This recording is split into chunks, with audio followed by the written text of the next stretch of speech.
சரவண ஜோதியே நமோ நம. வாழ்க வையகம், வாழ்க வளமுடன். அனைத்து தமிழ் நெஞ்சங்களுக்கும் கனிவான வணக்கங்கள்.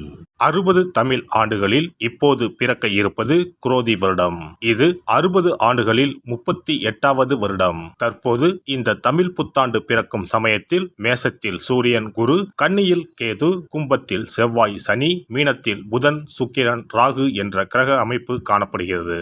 அதோடு இந்த வருடத்தில் மேசத்தில் இருந்து ரிஷபத்திற்கு குரு பகவான் இடமாறும் இடப்பெயர்ச்சியும் நடக்க இருக்கிறது. ஆண்டின் துவக்கத்தில் மேசராசியில் சஞ்சரிக்கும் குரு பகவான் மே 1, 2024 முதல் ரிஷபராசிக்கு சென்று கன்னி, விருச்சகம், மகரம் ஆகிய ராசிகளை பார்வையிடுகிறார். வருட கிரகங்களில் அதிக வருடம் ஒரு ராசியில் பயணம் செய்யும் கிரகமான சனி பகவான் 29/3/2025 வரை கும்பராசியில் ஆட்சி பலம் பெறுகிறார். மேசம், சிம்மம், விருச்சகத்தை பார்க்கிறார். அதன் பிறகு மீனராசிக்கு செல்லும் சனி பகவான் ரிஷபம், கன்னி, தனுசு ராசியை பார்வையிடுகிறார். வருடம் முழுவதும் மீனராசியில் ராகுவும் கன்னி ராசியில் கேதுவும் சஞ்சரிக்கிறார்கள். இந்த குரோதி ஆண்டில் மேன்மையான பலன் பெறும் ராசிகள் மேசம், கடகம், கன்னி, விருச்சகம், மகரம்.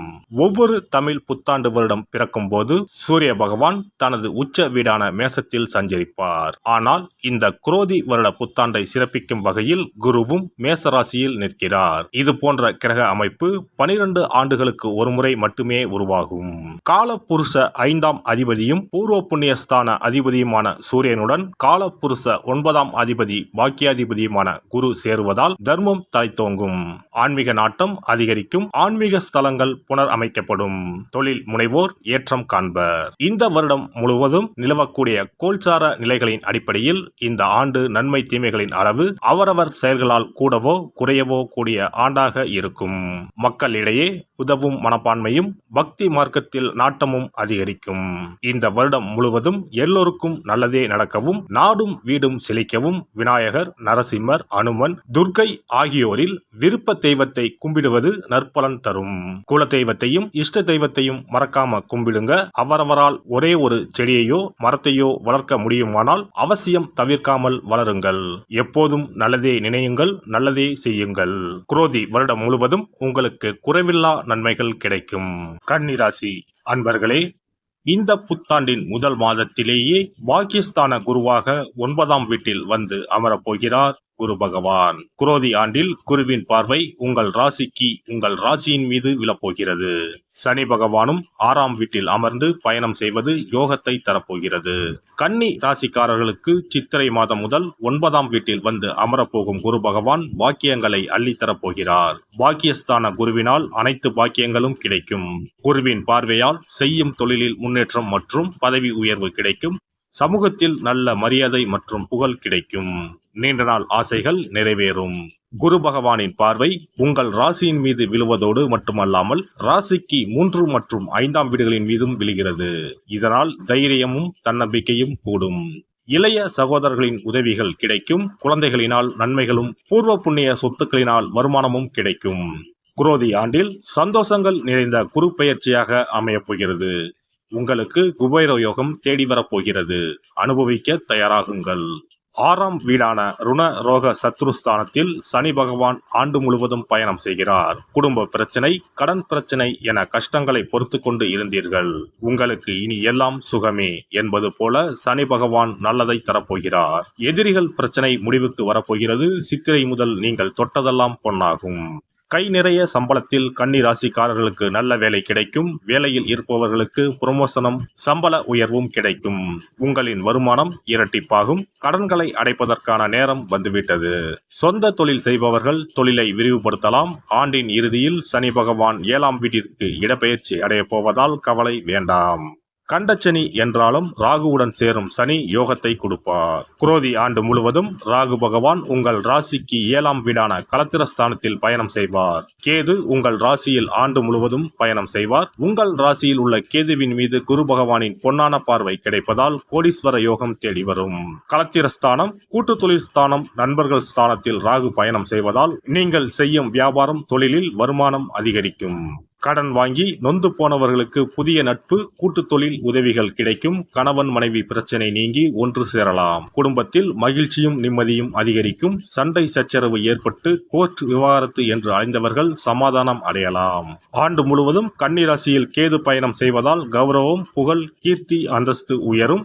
கேதுவுக்கு குறுப்பார்வை கிடைப்பதால் கஷ்ட நஷ்டங்களில் இருந்து விடிவு விமோச்சனம் கிடைக்கும். வேலை இல்லாதவர்களுக்கு குரோதி ஆண்டில் நல்ல வேலை கிடைக்கும். பிள்ளைகளின் உயர்கல்விக்காக கடன் வாங்குவீர்கள். ராகு கேது பெயர்ச்சியால் மாற்றமும் முன்னேற்றமும் வரும். செவ்வாய் சனி சேர்க்கைக்கு புதன்கிழமை அன்று வில்வ மாலை, தயிர் சாதம், அகல் விளக்கில் 23 மிளகை பச்சை நிற துணியில் மூட்டை கட்டி தாமரை தண்டு திரியில் தீபம் ஏற்றி பைரவரை வணங்கவும். வருட பிறப்பன்று நாம் செய்யும் செயல்கள் அனைத்தும் அந்த வருடம் முழுவதும் நமது வாழ்க்கையை வளப்படுத்தும் என்பது ஐதீகம்.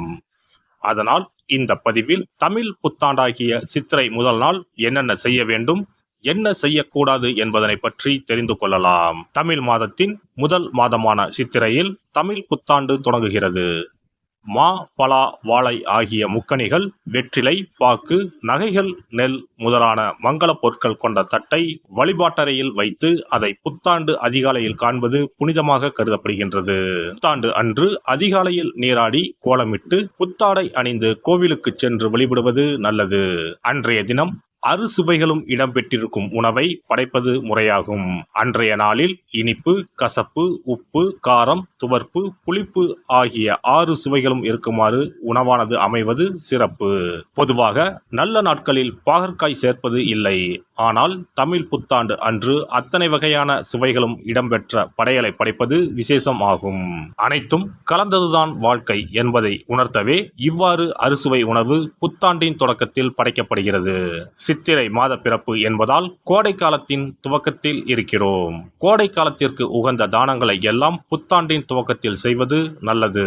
தோஷங்கள் நீங்கி வாழ்வு மலர உங்களால் முடிந்த அளவிற்கு குடை தானம், செருப்பு தானம், விசிறி தானம் ஆகியவற்றை செய்யலாம். மேலும் நீர்மோர் பந்தல் அமைப்பது, தண்ணீர் பந்தல் அமைப்பது போன்றவற்றை செய்வதால் உங்களுடைய கர்மாக்கள் அனைத்தும் தீரும். பறவைகளுக்கு, விலங்குகளுக்கு வீட்டின் வாசலில் தண்ணீர் வைப்பதும் சிறப்பு.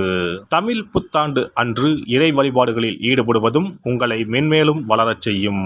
இளநீர், நுங்கு, விளாம்பழம், தர்பூசணி போன்ற குளிர்ச்சி மிகுந்த பழங்களை வாங்கி தானம் செய்வதும் நீங்கள் சாப்பிடுவதும் மிகவும் நல்லது.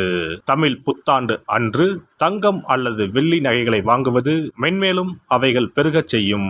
அதுபோல கல்லுப்பு, மஞ்சள், குங்குமம், வெற்றிலைப்பாக்கு, பழம் ஆகிய மங்கள பொருட்களை வாங்குவதும் குடும்பத்தில் மென்மேலும் லட்சுமி கடாட்சத்தை உண்டு செய்யும். அசைவம் சாப்பிடுவது, நகம் வெட்டுவது, முகச்சவரம் செய்வது, முடி வெட்டுவது போன்ற செயல்களை இந்நாளில் கட்டாயம் செய்யவே கூடாது. வீட்டில் இருக்கும் ஒட்டடைகளை அகற்றக்கூடாது. வீட்டில் சேகரித்து வைக்கும் குப்பைகளை வெளியில் கொட்டக்கூடாது. புதிய பொருட்களை வாங்கலாம், ஆனால் வீட்டில் உள்ள பொருட்களை அன்றைய தினம் யாருக்கும் கொடுக்க கூடாது. மேலும் யாருக்கும் கடன் கொடுக்க கூடாது, கடன் வாங்கவும் கூடாது. தமிழ் புத்தாண்டில் செய்ய வேண்டியவைகளை செய்து, செய்ய தவிர்க்க வேண்டியவைகளை தவிர்த்து வளமாக வாழ தமிழ் அன்னையை வணங்குவது சிறப்பு. இந்த வீடியோ பதிவு உங்களுக்கு பிடித்திருந்தால் லைக் பண்ணுங்க, கமெண்ட் பண்ணுங்க, ஷேர் பண்ணுங்க, மறக்காம சப்ஸ்கிரைப் பண்ணுங்க, பக்கத்துல இருக்கிற பெல் பட்டனை கிளிக் பண்ணுங்க. நன்றி, வணக்கம். ஓம் நமச்சிவாய, சிவாய நம.